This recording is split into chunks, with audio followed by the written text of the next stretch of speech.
Okay, so here I am playing for Sparks, and White went first.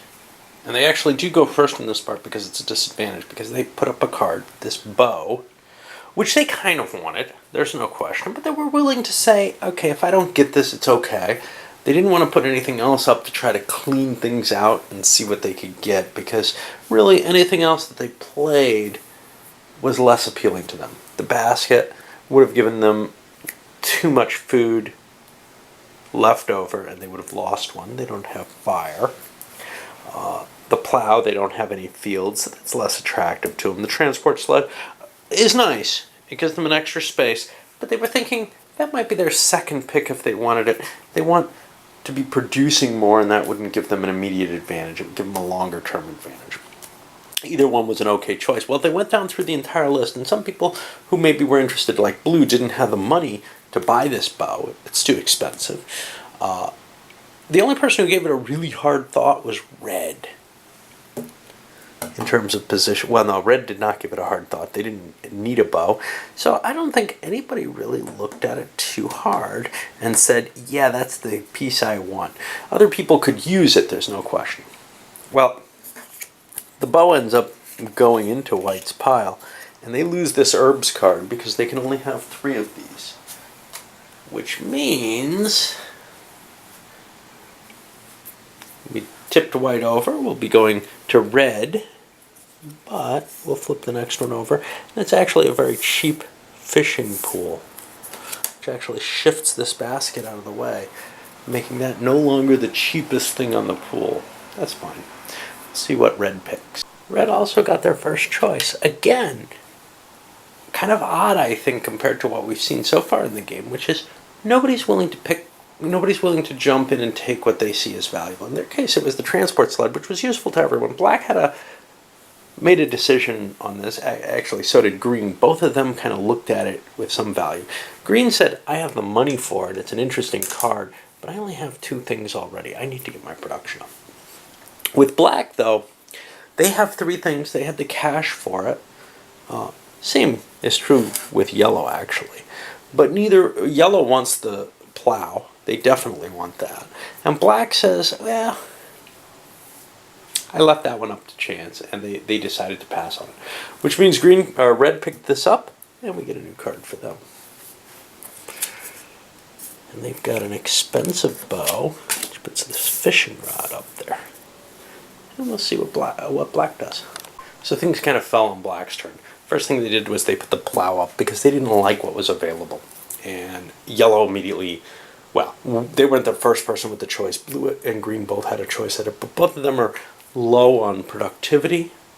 And Blue made some thoughts about it, but Yellow ended up picking it up. And this is what they really want. So they're fine on that. The next one they put up was this fishing rod, which Green picked up. It was valuable to them. Black kind of wanted it, but such is, and we've got that marked over. And now Black put this valuable field that just popped up on their turn as theirs. Now they're going to have to get rid of something, and they'll get rid of their own 1-point herbs in exchange for this 6-point field. That's a good buy for them. I don't think I paid them their money, though. They've got to throw a bear for that. And now we're down to just one person, Blue. And they'll draw a card, and they get their choice of whatever they can afford. Now, what they can afford isn't a lot. Basically, they can afford this basket or the fishing rod. And the question is, which is better? Both produce 2. Fish are more valuable than the basket. Does Blue have fish? They do have 1. They already have a basket, so they're already taking some of them. Of course, no one else has one. But the overall payoff for the fishing pole is higher.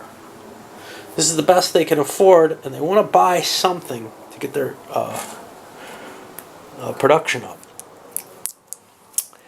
Question is, do they want to invest more, the $2 on the fishing rod, or do they want to invest only $1 on that basket there? The fishing rod is likely to bring more money, so they're going to pay for that. Which means it goes to their little selection here. And now another card's going to come up to replenish that, and then this basket's going to go away, and a card's going to come to replenish that as well. And we get a high value card there. And now the basket is discarded. Nobody took the bonus cheap card. I'll put that over here for now so that I don't have this one. And we have intelligence, which is a really kind of cool knowledge card. So far they've dealt with some kind of production aspect like this, being able to hold extra tool, this one giving you a bonus on the fields. Well, what intelligence allows you to do is you can move your player order one space back. And you can do it as soon as you buy this, actually. So even on the turn you get it, you get this bonus. Obviously, the further back in the turn order you move, the better you are. In a two-player game, this was very powerful. I don't know how much less so it's going to be in so many players. Anyway, we'll go on to discarding rotten food. I don't know if anybody's got any. Everybody looks like they have less than 3 at this point, so I don't have to really check. And then we go to the hunting and feeding. Well, we see some of the players have collected up a good deal of money. For example, red has some 10 food here. Another 10 here for green. What's this? 4, 10, 12 for white. 7, 8, 14, 9, 5, 6. Blue's not doing too well, there's no question there. Everyone else, though, has a pretty significant amount that they can spend on their spreading their population. I also want to save up, though, again. Looks like $4 is the entry level for the decent cards next turn. I don't think we're going to break 4, but we'll see. And for expansion, most of the people were pretty conservative, only going no more than 2 spaces, really. You know, it is the victory conditions, and when you hit 13, the game's over, but nobody's in striking range to force the game to be over. Although white has just pushed their way with 2 to that position. If they make a lot of money next turn, they may be able to win and end the game there. I don't think that can happen in 6 players, but we'll see. I know in 2 players it was very easy to jump from 8 to 13. Alright, let's actually, I think from 9 to 14, but whatever. Let's see what we've got. We've got the new player order, and white's going to be first, and red, yellow, and black by player card. Black has a big 31, which is going to put them at second, and red and yellow's only got a 19, red's got a 23, so we'll be there. Now blue and green are tied. Blue is down at 16, so they're going to be going last now. And we're going to pull the resources, and then we kill and bury that last event. And we have another one of these knowledge technologies, in this case speech. This one allows you to expand into occupied spaces for 1 point less. That could be pretty important, especially for someone like white who might have enough cash to expand all their spaces into the victory position. Interesting option there. We'll see. But otherwise, we're ready to move on and see what the next turn brings us. Well, here we are in the next purchase phase, and white took their turn.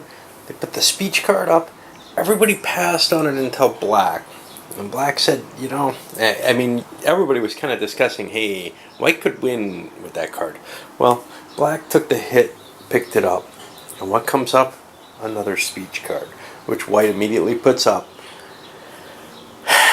Red seriously considered jumping in front of the train on that one, but they let it go, and white has a shot at winning with that sucker out there. Alright, well, that moves us on. Black already picked one up to red. Red put a high-valued field into play, which green jumped on. They thought that was a pretty good card for them, and they've picked that up. Now red has this transport sled, which is why they did this. They get to hold an extra tool. They put this spear up.